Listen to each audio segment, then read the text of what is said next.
In 1969, a group of astronauts changed the world. They walked on the moon. It's one small step for man, one giant leap for mankind. In 1972, our journey ended. We've never been back. 2010 begins a year of change. Private companies are working on next-generation spaceships. Governments are looking to go back to the moon and on to Mars. It's time to look up and dream again. It's time to push humans into the cosmos. It's time to educate and engage the planet. It's time for Space Vidcast.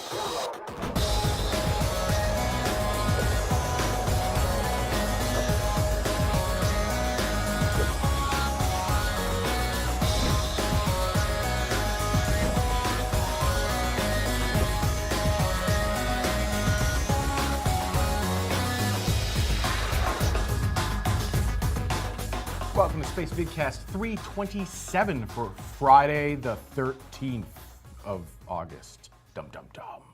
My name is Benjamin Higginbotham. With me as always is the beautiful, lovely, wonderful, and talented Carrie Ann Higginbotham. We are your Space Vidcasters, and as usual, we have got an action-packed epic episode for you tonight. You know, one of the things that not a lot of people think of during the Apollo missions was all of the video that they have. Right. When we first stepped foot on the moon, there was live television, albeit slow scan live television, but there was live television from the moon. And tonight we've got Dwight, help me with the name. Really? Oh yeah, I did it in pre-show and I got it right, and I know I'm gonna screw it up right now, so. It's Dwight Steven Boniecki. Boniecki. Exactly. We've got the author of Live TV from the Moon, Dwight, joining us live via Skype. Dwight, welcome to Space Vidcast. Hello, it's great to be here. Thanks for having me on the show at 3 a.m. in the morning. Yeah, you're overseas. You're not in the States, which is weird for us. So what we're gonna do, we're gonna keep you up as late as humanly possible. Oh, yeah. And see how punchy you get. It's gonna be great. Oh, I'm a shift worker. I can handle it. So let's start at the beginning. You know, we all just kind of assumed television was gonna be on the Apollo missions because it's a historic event. You got to broadcast it. But that's not actually the case. They had to fight for that. So let's start even pre-Apollo. What was the whole story behind them getting cameras on the spacecraft? The original idea for using television on the Apollo mission, the planned Apollo missions, while it was still not the rendezvous. Oh, you got me on this. I've forgotten the terminology. I'm so nervous. They were going to use it as the guidance system for landing the actual rocket on the moon. Basically, the astronauts were going to be lying back, looking at a TV monitor, and the cameras would be facing towards the lunar surface, and they could then roughly land where they were supposed to land. And that's what they originally planned the cameras for. Then they started to think, well, the Russians sent back the far side of the moon, and NASA started to think, well, maybe it's a good idea that we telecast what we're doing up in space so that the general public, the taxpayers who have financed the space industry at that time, there was not that much private space exploration going on. It was all handled by NASA, subcontracted obviously out to other companies, but the taxpayer essentially paid for the moon missions. So that's why they ended up deciding to develop or research television systems. The problem being there were two camps within NASA, like the Public Affairs Office knew exactly that it was such a publicity stunt, really, to have television, that they were all for it. There were the engineers on the other side, most of them, that were saying, this is added weight, we don't need it, it puts the astronauts in danger, because instead of looking at one of the controls on the rocket control panel, they were goofing around with a camera. So let's talk about the added size and weight, because I remember back when I was doing TV, we'll say not that long ago, but realistically a while ago, I remember using an old tube camera. And that's essentially the technology we're talking about. We're not talking about CCDs that capture light. We're talking about old tubes that convert light into electricity. And this was the camera I worked on was a 3-tube camera. It was very fragile, very sensitive. You couldn't point it at bright objects. It was very large. I mean, it was large, and it was heavy. This thing, and these are all things that you do not want on a space mission. You don't want something very fragile, very large, and very heavy. Those are pretty much the 3 things you have to say no to. And so they basically had to invent something completely new in order to be able to just get the approval to bring this thing to the moon. Yeah, yeah. The discussion, yes, no, that went up basically until a couple of weeks before Apollo 11 launched, if you can believe that. They had the cameras, everything was developed, it was tested, it was fully flight tested, but there was still the contingency that said, no, it's not worth having because of the weight and the hassle it gives to the astronauts while they're walking on the surface of the moon. And you look at it today and you think, how short-sighted is that? Mm-hmm. So, and coming back to the size of things, right? That is a high-definition camera that I own. 1080i high-resolution mode. Look at the size of that thing. Now, I have something very interesting. It's not actually a flight camera piece of equipment. Sorry, as I live in Germany, trying to speak English, sometimes I think, what the hell is the English word again? That is let me move that into frame. There you go. That is a single tube from an Earth-based 3-tube camera that was at the launch facility in Cape Canaveral, right? So you can get an idea of the size of the cameras in those days. That's just for a standard definition video of the rocket being flung up into the sky from the launch pad. So, and that's just the tube. That's not Right. even the whole That's camera. just the That's tube. just the That's the tube. tube That's just the part. part that converts light into an electrical impulse. Exactly. Oh yeah. So Well, there's in all this the- case, only one of the tubes. You needed 3, one for each part of the light spectrum: red, green, and blue. Yeah. Plus, somebody had to sit there and register that the Yep. colours would all match, so you'd have a decent-looking picture. And then you think the guys at Westinghouse and RCA, they were tasked with building a system that would convert the studio cameras that you see on the old, I don't know, Beatles clips. Sometimes when they get the camera operator in the shot, you just see this big monstrous thing, and you go, "What the hell is that?" Looks like a cannon. And they were thinking about actually putting one of those things on the lunar module at one point, and it was just like, no. So And how they did they? had to What was the progression then? How did they get from that big monstrosity to something that they could actually and did bring to the moon? There was a tube, the Vidicon camera, the Vidicon tube that RCA had developed, which was well suited for smaller cameras. They had developed that for mainly outside broadcasts, or a portable scenario, portable in 60s terms. They then, RCA was tasked to build the small compact black and white slow scan camera, single tube black and white, which is what you saw on Apollo 7 and Apollo 8, that it was small enough to be taken on board, and it was easy enough that the astronauts didn't have to do any settings other than turn it on and turn it off and point it in the right direction. And if you watch the telecast from Apollo 8, there is a sequence where they've got the Earth in shot. Now, the guys in the spacecraft could not see the Earth, but they were getting commands from Houston telling them, move slightly to the left, to the right. And while I was doing the research, I thought, okay, they must have just been turning it in the window. What actually was happening? Frank Borman was spinning the spacecraft in the direction to get the Earth in shot, because they didn't have a viewfinder. They couldn't see what they were doing. Nice. So, and I just want to point this out. Chapter 6 of your book, and I think this is a fantastic 6? read. I love this. I'm a video geek too, so I was just like enthralled. But Chapter 6 starts with the quote from Frank Borman, and I quote. Are you grabbing a copy to see what I'm about to read? It was 2 years ago I wrote it. I really did. I saw that I just busted out laughing, and this just goes back to the challenges of getting just getting the cameras there. He said, I didn't want to take the damn television camera with me. So it wasn't just a technical problem. The astronauts didn't even want to use the silly things. Well, there's also the quote from the chapter before from Wally Schirra that the Apollo 1 crew were his friends, his close friends, and they're saying, take this additional piece of electronic equipment that can arc anytime and turn it on, please. And he's like, no. There was a lot of pressure from within the television industry, CBS, NBC, ABC, to get a camera on there. And somebody in Washington actually applied the pressure onto NASA and said, look, you've got to have this. The people have paid for these missions. They have a right to see what's going on.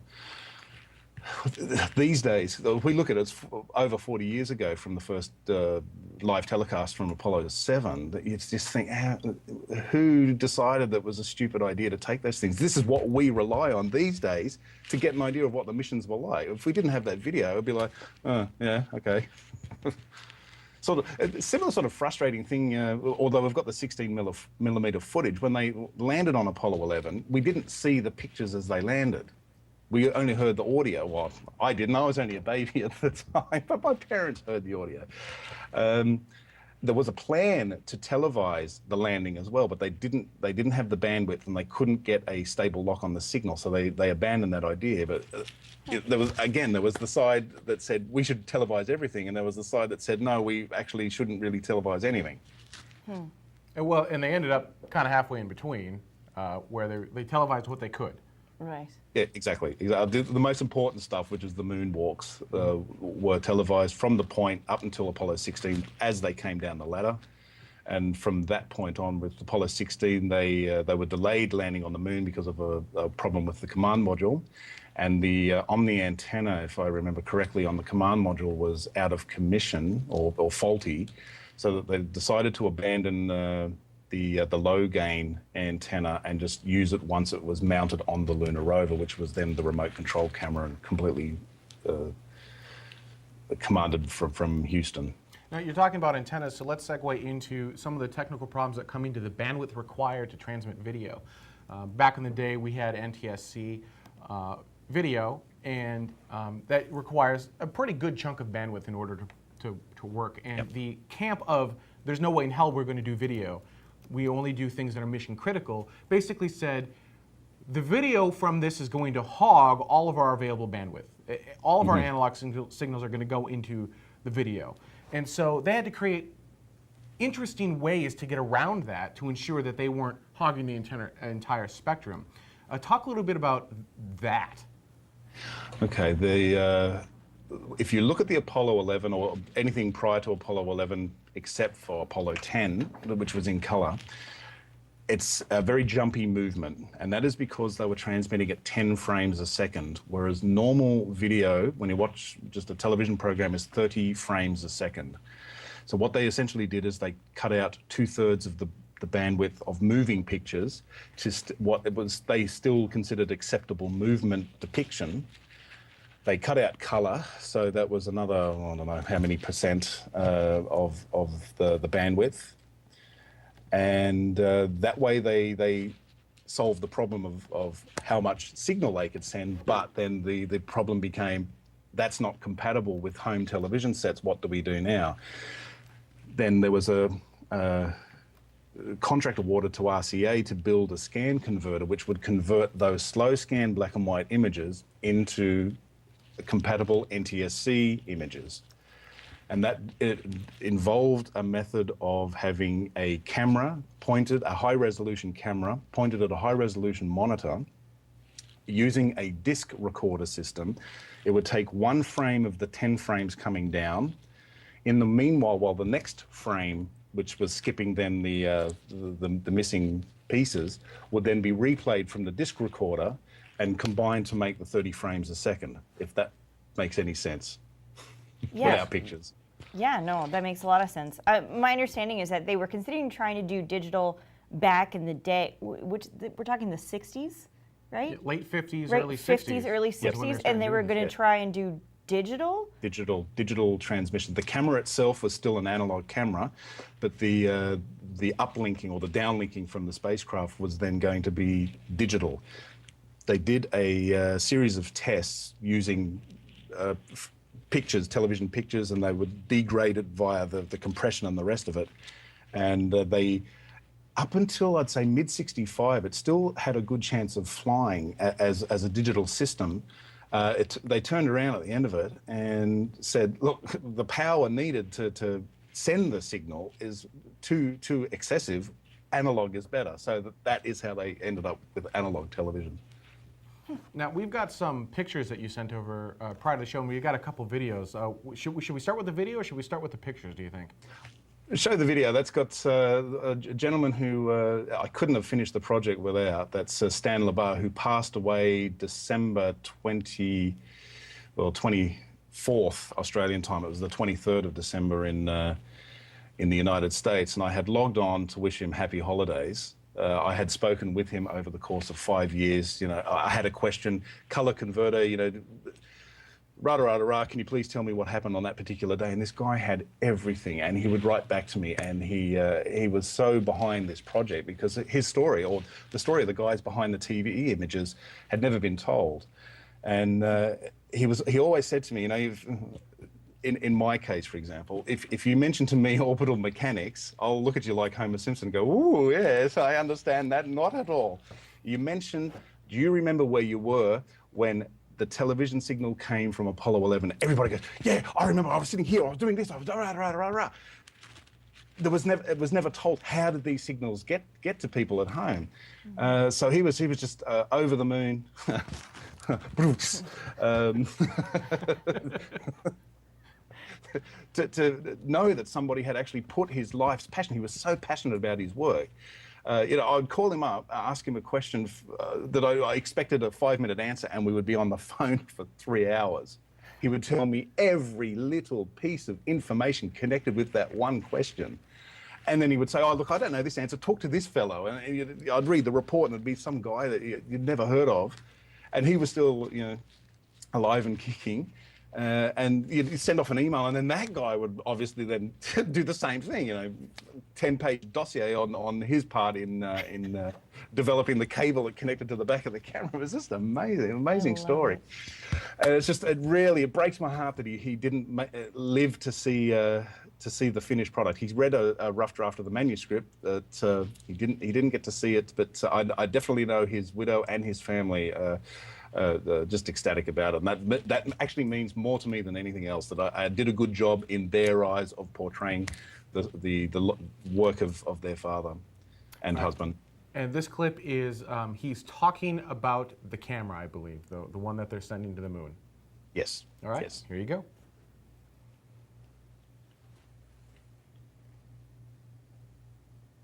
Bit of silence at the beginning. For the first time, man is about to set foot on the moon's surface.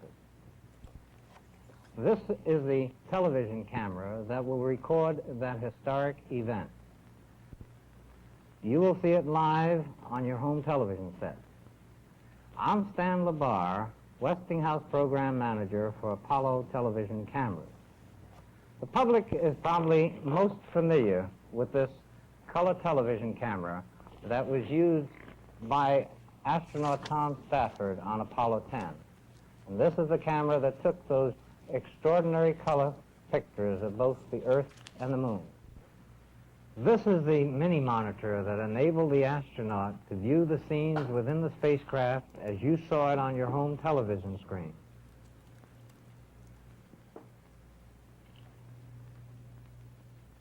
Incidentally, this color camera will be used in the command module on Apollo 11.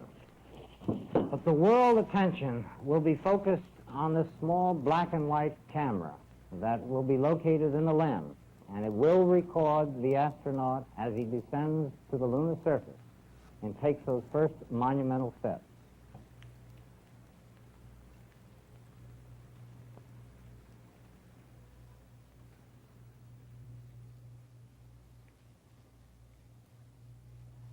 You know, it's amazing to look at really how small those were. You know, and back in the day, today we take it for granted, but back in the day, that's just unheard of. That really was space age technology then. Oh, it certainly was. It certainly was. Not only did it provide television from the moon, it catapulted electronic news gathering years ahead into the future. Had the moon missions not happened, cameras probably would have stayed the bulky things they were up until the mid-70s, I would imagine. And thanks to the development of the guys at Westinghouse and RCA, televisions, just exponentially shrank. To the point, in 1974, you had a domestic camera about that size. Now, today you look at it and go, "Oh my God!" But back then, that was a big deal to have small cameras like that. And none of that domestic stuff would have happened had it not been for those engineers that just had a vision for the future. So talk to me a little bit about slow scan versus NTSC again. I understand that they had the different sections across the planet, the different receiving stations that were able to take the slow scan and, as you mentioned, convert it to NTSC.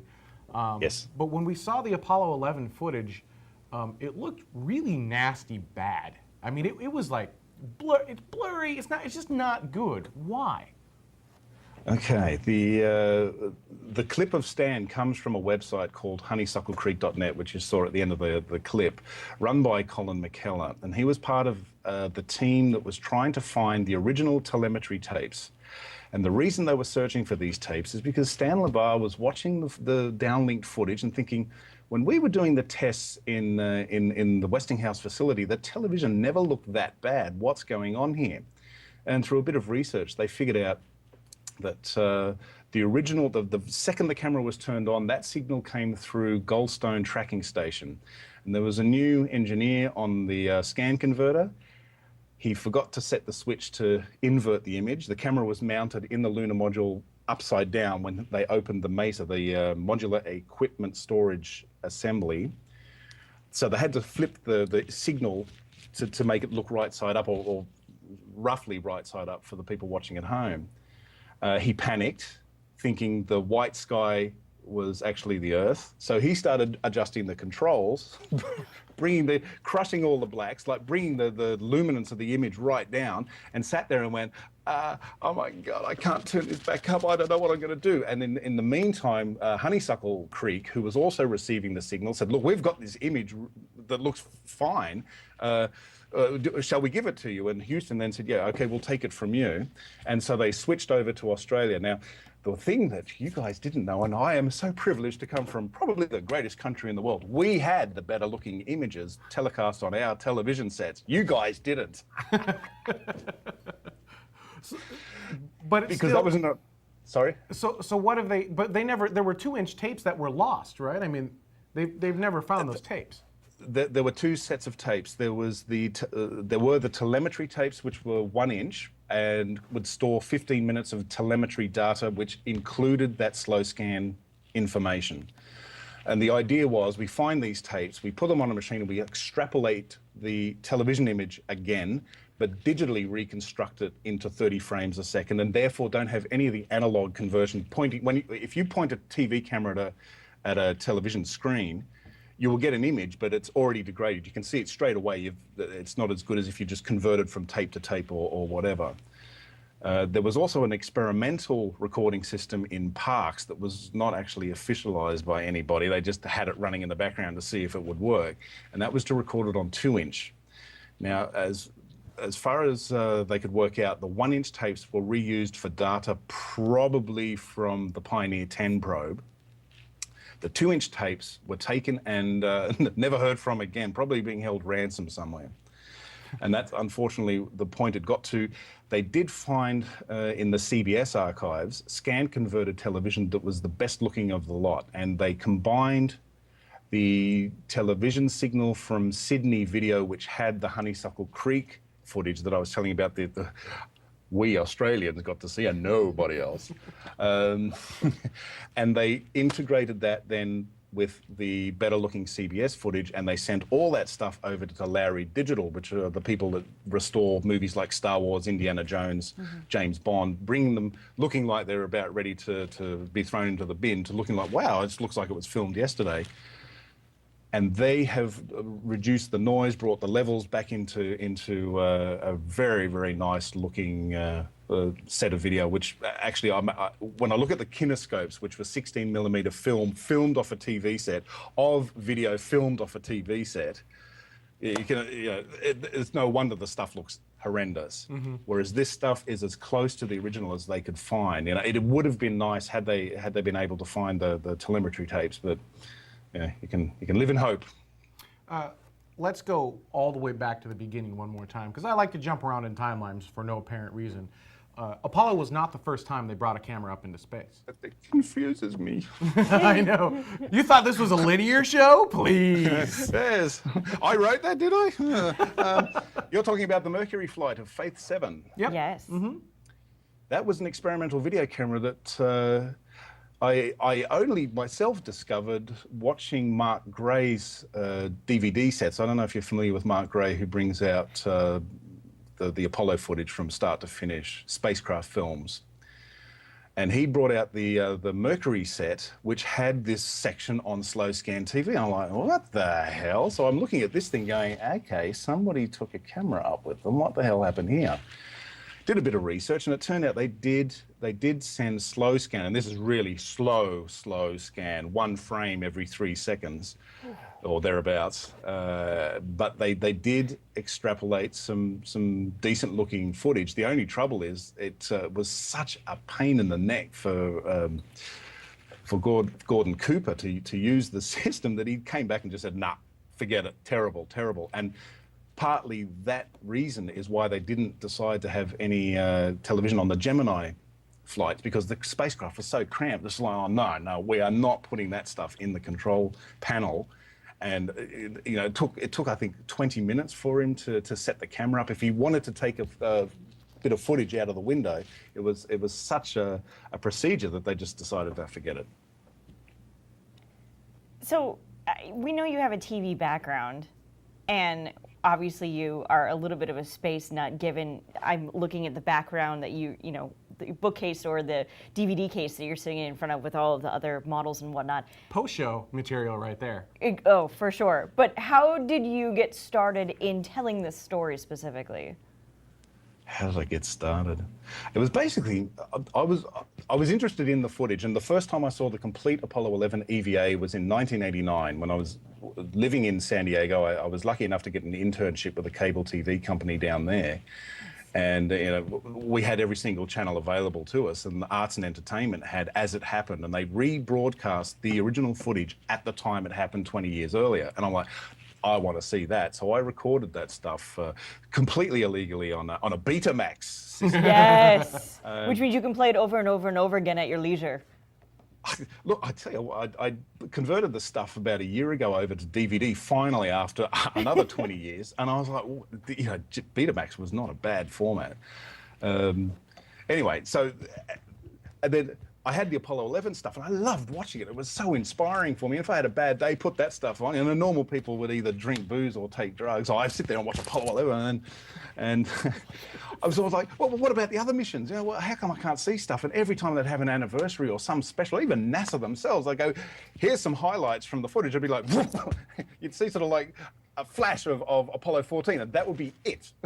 And it's either Alan Shepard hitting the golf ball or the 16mm film of when they're putting the camera up, and that's it. And obviously the lunar module launching, which you have in your opener, as you pointed out to me.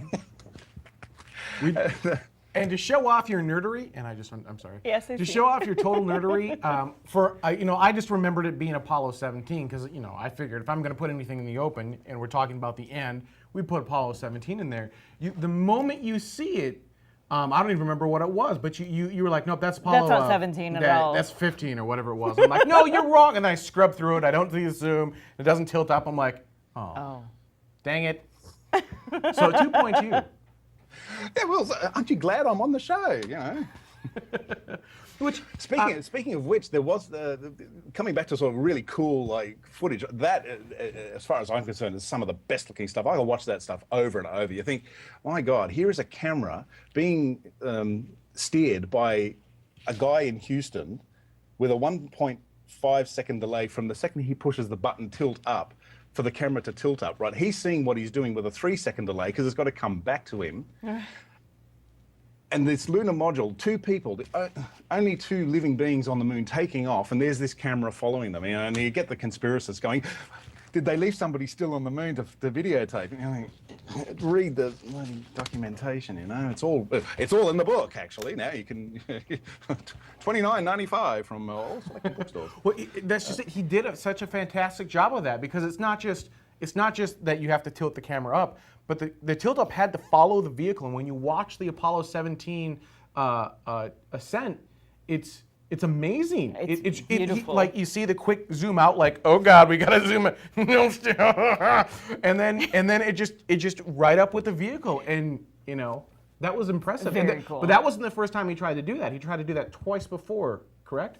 On Apollo 15, and that's how I knew that's a bit of footage wasn't Apollo 17, because the clutch system that would tilt the camera up and down was defective by the end of the Apollo 15 mission, EVA, sorry, not mission, due to lunar dust.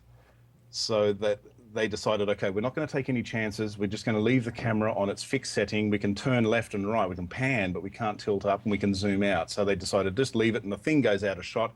Within 3 seconds, that's it. You just see the descent stage still sitting on the lunar surface, but you can't see the thing going up.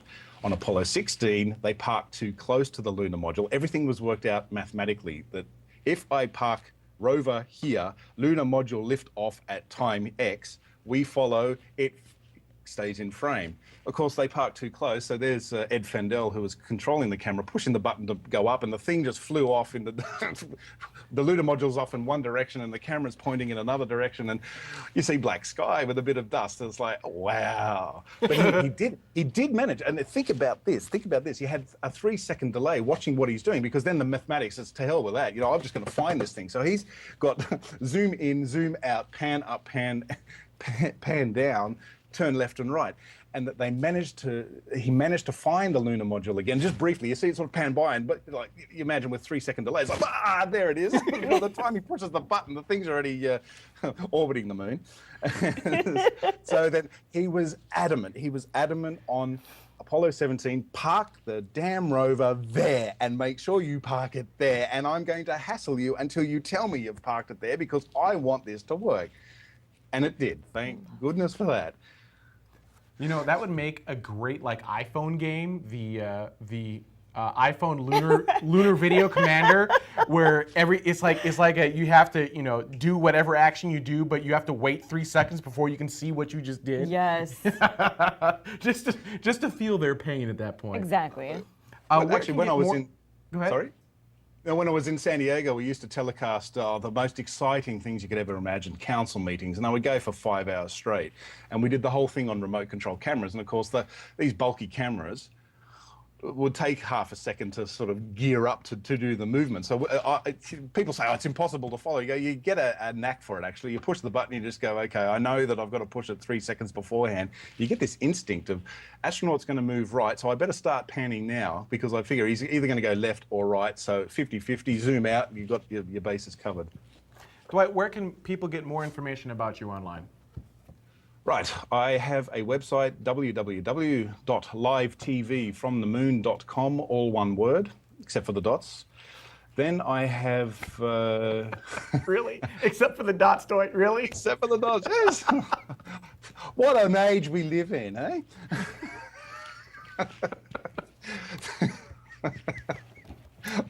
Why did I wake up at 4 o'clock to do this? I don't know. You've also got your book, Live TV from the Moon, which is available through apogeebooks.com, and you can pick that up right now today. All one word except for the dots. All one word, except for the dots. And we're going to give away a free... Oh, yeah. Yeah, that's going to be a new thing on the show. You've started a new meme, a Space Vidcast meme. Congratulations on that one. And we're going to give away a free copy of the book in just a moment to one of our faithful Space Vidcast tweeps. Can I enter? Absolutely. Dwight, thank you so much for joining us. I know it's god-awful scary early in the morning for you, but if you don't mind, hang around just a little bit longer. We want to know what's all behind you. You've got some pretty interesting rockets that the chat room was bringing up before, and in the post show, which will be available on Space Vidcast Epic, I'd love for you to kind of give us a quick tour of what's going on back behind you there. Okay, that means I'm going to have to change the shorts I've got on. You know, the standard thing newsreaders don't actually wear long pants. I just have shorts on. So I'll be happy to do that in post-show. In post-show, exactly. Dwight, thanks for joining us. For everyone else, if you'd like to see that, make sure you sign up for Space Vidcast Epic Access. You can do that at spacevidcast.com/epic. Again, you can get live TV from the moon from our good friends over at apogeebooks.com. It is an awesome read, especially for a TV geek like me. I'm like, awesome! Awesome! So it's pretty cool. It's a good read anyway, in case you're interested for someone like me who doesn't get into all of the tubes and tops and bits and bytes. Bits and bytes. Put your finger somewhere on the screen. Right there. A Geek Mom, congratulations, you've won another book. You know, do we give it to her? She just won not that long ago. She just won? She's a faithful viewer. We're going to give it to her. There you go. Yep, that's how that goes. Although much like her other book, she won't get it for 2 weeks. Exactly. All right, I'd like to thank everyone for watching us, and you'd think that after last week's little snafu in mispronouncing Dwight's name, I would have had this week. You know this one, though. Really? Yep. You want to introduce our next week's No, guest? go ahead. This is all you, because this is a pretty cool one, and you got the last one. Do we still have those books signed? We might have a signed copy of next week's guest. We might have a signed copy of the guest. Next week's guest. Hell yes! That would be awesome! I'm going to sign myself and give me away next week. Andrew Chaikin, who is the author of many books about about the Apollo program. And interestingly enough, my favorite book from him, and this is going to sound absolutely terrible, and I don't mean it that way, it's like pretty much a photography book. Right, it's a picture book. It's a picture book. Andrew once in a while says one or two things, but basically it's just a bunch of pictures. It is absolutely amazing. So he'll be joining us next week on Space Vidcast. And the following week, we will either, what? You didn't want to mention what next week is? Haircut week? No, not haircut week. It's our 100th show! Bing, bing, bing! Anyone? Bing, bing, bing, bing, bing. This is show 99. That makes next week's show 100. So Dwight, you're almost as cool as Andrew. Almost. Actually, close. This was supposed to be our 100th show. And Ben screwed up the math. Yeah, and then Dwight was on. I'm like, no, we can't do that. What? I don't know. I don't know why I'm giving our. He's like, hang up Skype. I'm not doing post show with those fools anymore. Well, he's probably changing. He's probably actually way not from listening. the cube. He won't even know until he watches after the fact. He's gonna be like, I don't like them. All right. On that note, the following week we're gonna be in Washington D.C. Why are we gonna be in Washington D.C.? Because Washington D.C. is awesome, Why and is- it happens to have a space up. Boom. Cue.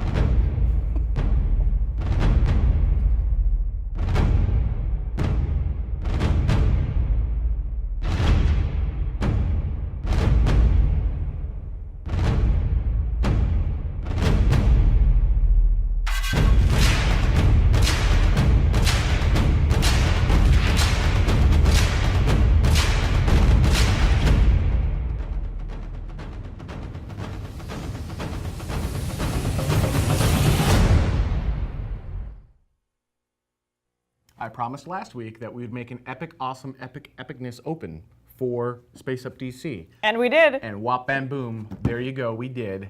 Little Battlestar theme, kind of. A like little got bit, a little with bit the of a Battlestar drums feel, kinda kind of going boom, boom, on, boom. and And that's how Space Up DC is going to be.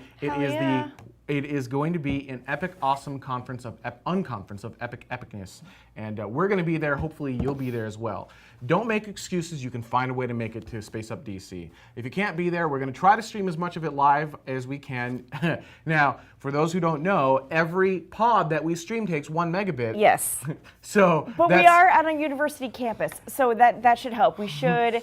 But again, yes, no promises. Who knows there. what's going to happen? Because last time we tried to do that, we took down the entire network. Pretty The awesome. whole thing. No one could use it, even us. We just crashed the whole thing. good stuff. Hopefully we won't do that again.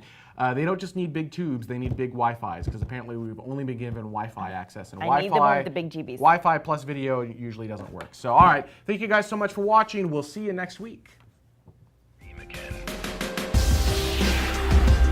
It's time to look up. It's time to look up.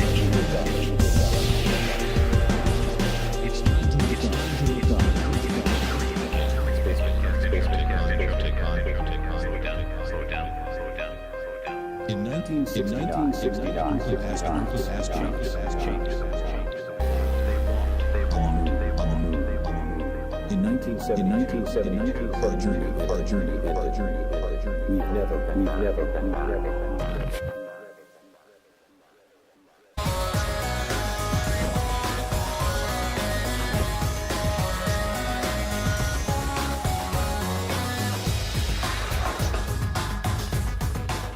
Welcome to Space Vidcast 327 for Friday, the 13th of August. Dum dum dum. My name is Benjamin Higginbotham. With me, as always, is the beautiful, lovely, wonderful, and talented Carrie Ann Higginbotham. We are your Space Vidcasters, and as usual, we have got an action-packed epic-sode for you tonight. You know, one of the things that not a lot of people think of during the Apollo missions was all of the video that they have. Right. When we first stepped foot on the moon, there was live television, albeit slow scan live television, but there was live television from the moon. And tonight we've got Dwight. Help me with the name. Really? Oh yeah, I did it in pre-show and I got it right, and I know I'm gonna screw it up right now. So It's Dwight Steven Boniecki. Boniecki. Exactly. We've got the author of Live TV from the Moon, Dwight, joining us live via Skype. Dwight, welcome to Space Vidcast. Towards the lunar surface, and they could then roughly land where they were supposed to land. And that's what they originally planned the cameras for. Then they started to think, well, the Russians sent back the far side of the moon, and NASA started to think, well, maybe it's a good idea that we telecast what we're doing up in space so that the general public, the taxpayers who have financed the space industry at that time, there was not that much private space exploration going on. It was all handled by NASA, subcontracted obviously out to other companies, but the taxpayer essentially paid for the moon missions. So that's why they ended up deciding to develop or research television systems. The problem being there were two camps within NASA, like the Public Affairs Office knew exactly that it was such a publicity stunt, really. Hello, it's great to be here.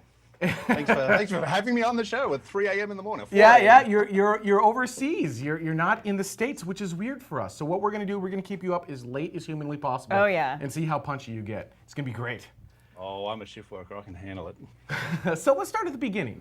You know, we all just kind of assumed television was going to be on the Apollo missions because it's a historic event, you got to broadcast it.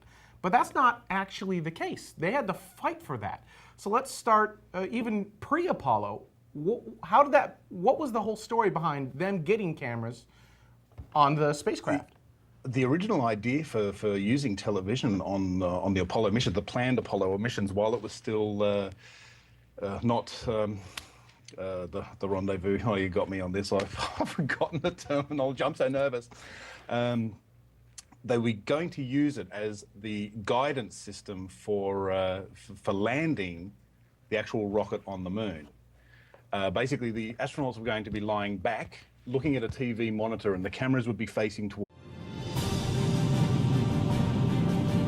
In 1969, a group of astronauts changed the world. They walked on the moon. It's one small step for man, one giant leap for mankind. In 1972, our journey ended. We've never been back. 2010 begins a year of change. Private companies are working on next-generation spaceships. Governments are looking to go back to the moon and on to Mars. It's time to look up and dream again. It's time to push humans into the cosmos. It's time to educate and engage the planet. It's time for Space Vidcast.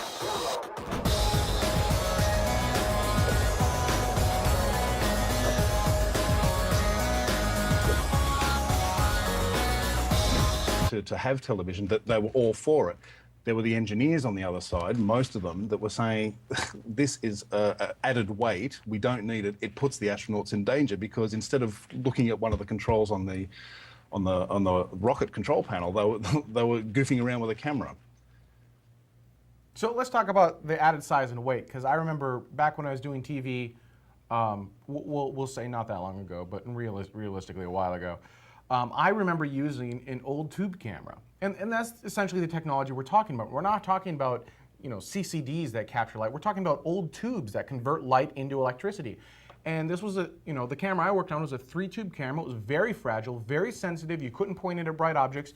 It was very large. I mean, it was large. And it was heavy. This thing, and these are all things that you do not want on a space mission. You don't want something very fragile, very large, and very heavy. Those are pretty much the 3 things you have to say no to. And so they basically had to invent something completely new.